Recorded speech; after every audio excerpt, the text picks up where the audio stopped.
it's JR here. We're gonna be doing a lot of cocktails as time goes on. You have to taste everything that goes into those cocktails, and that's how you're gonna know how to balance them. A lot of people, when they taste, they just think good, bad. Thing is, if you take a little bit more complex approach, you're gonna find a lot more success with it. I like to think of tasting things almost like seeing a movie, where every movie has a beginning, a middle, and an end. So does every taste.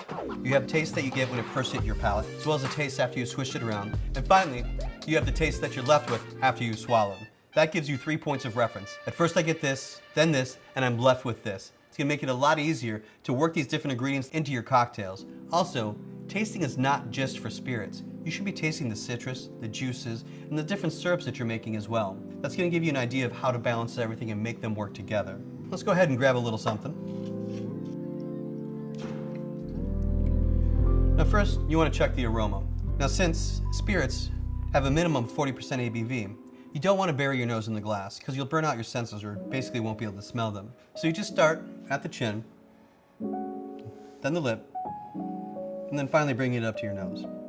But once again, not burying your nose into the glass. Then also, we have to discuss the taste. So as I mentioned before, every taste has a beginning, a middle, and an end. So think about it as the taste that I get when it first hits my palate, the taste that I have after I've swished it around, and the taste I'm left with once that sip is gone.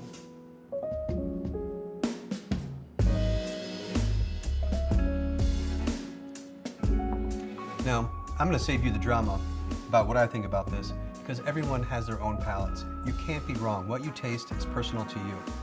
So be confident in what you're doing, and you'll find a great success with it. I'll see you guys in the next episode. It's JR on the Home Bar.